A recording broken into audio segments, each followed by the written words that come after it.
He's been one of the best players at Georgia over the last 3 years, and there's been some really good players that have gone and played at Georgia as well. Brock Bowers, A.D. Mitchell, George Pickens, Broderick Jones, and obviously all the guys on defense. Whatever you can pick, whoever you want to on that side of the ball. Keeley, N'Kobe Dean, Quay Walker, Jalen Carter, Trayvon, Devontae, you can go on and on and on.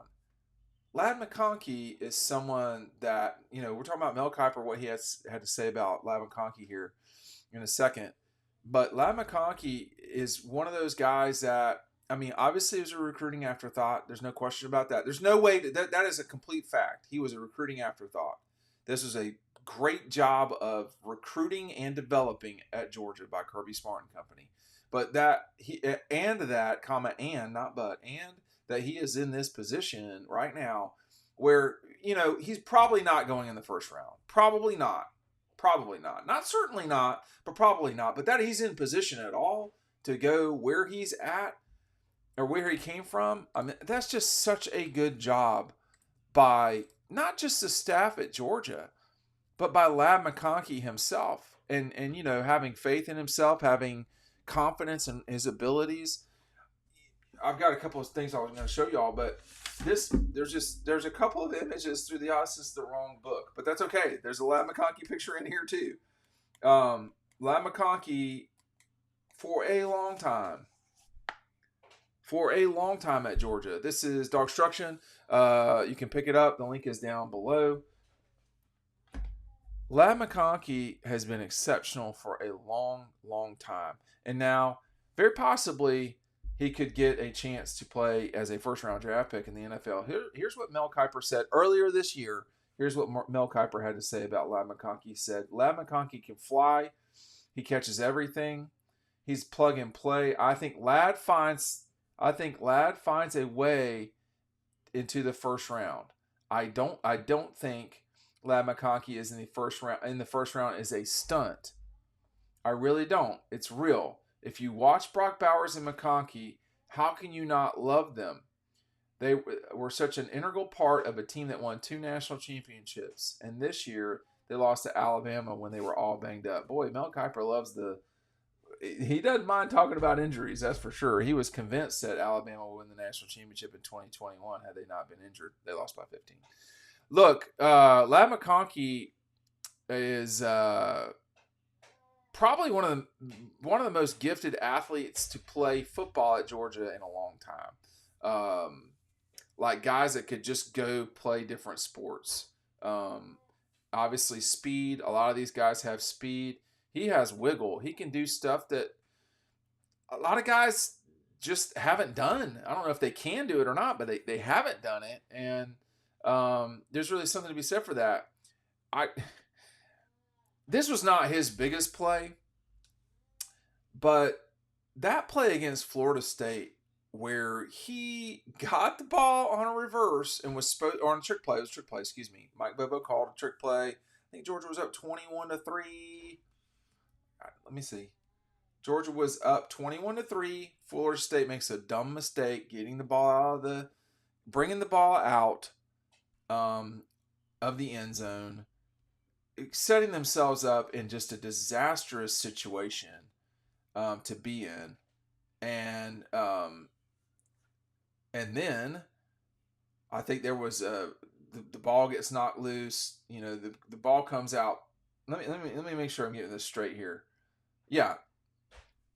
Deuce Spann brings the ball out almost 10 yards deep in the end zone. This is why Florida State was not ready for that game and probably not as well coached as Georgia is.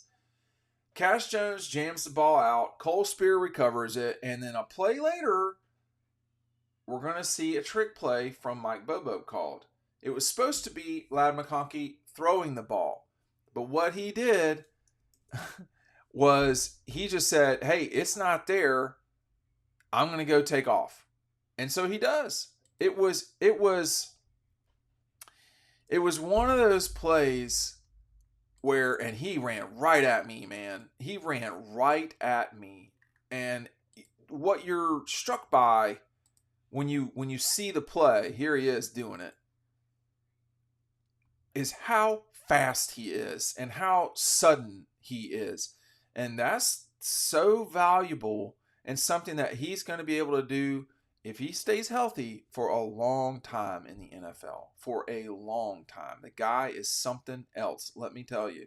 The speed, the plays that he made against like Tennessee and all that. I mean, and talking about in 2022, they went to him in 2021. I want to keep talking here, but I want to show you some stuff from Red Zone. Now, listen, Red Zone's got some stuff here coming up soon, but I just want to remind everybody, go to Red Zone. That's ugaredzone.com.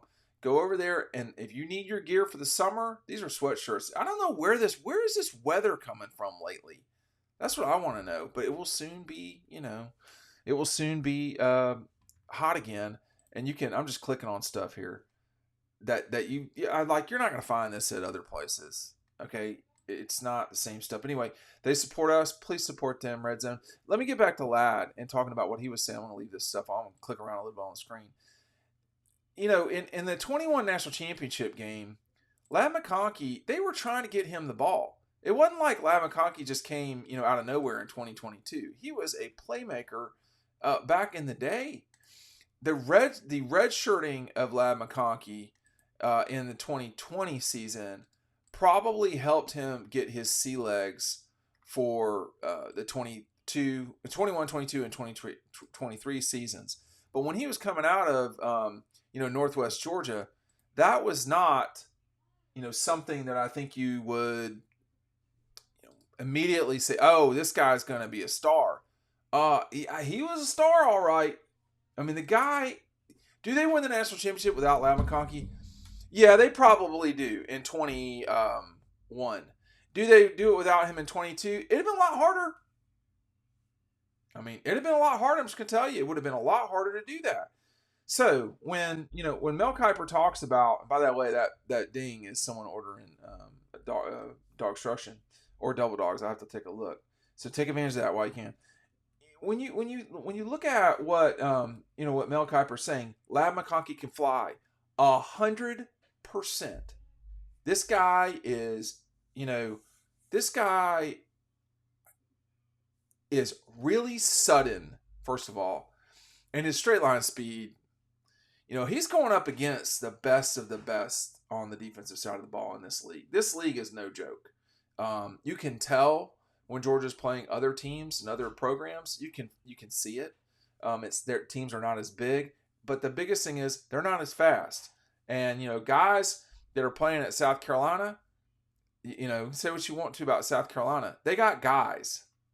It's not like they don't have guys, and that's who he's going up against all the time. It never ends. So I think I do not think that Ladd McConkey is going to. I do not think that Ladd McConkey is going to go in the first round. I don't, but I don't know that it's a certainty that he won't.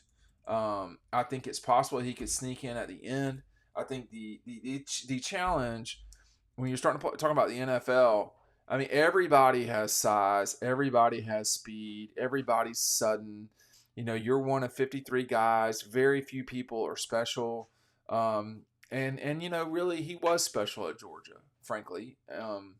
He was special at Georgia. Brock Bowers was special at Georgia. I'll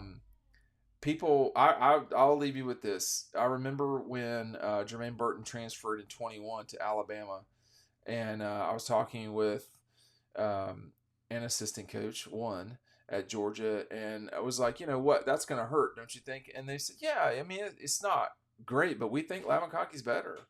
And at that time, I don't know that a lot of people would have said that publicly. Of course, this wasn't public. It was behind the scenes. It was off the record. We were just talking. But I think it's going to prove to be true. I would be very surprised if Burton went in front of Ladd McConkey. Now, does that mean that Jermaine Burton made the wrong? No, I'm not saying that. I'm just saying that, at that moment, Ladd, everybody at Georgia had seen at that point 2 years of Ladd McConkey. They knew what they had gotten. They knew what they were getting. is there enough data now to show what what the NFL is getting from Georgia's lab McConkey? Well, we'll see, and we'll see this weekend on the NFL Draft.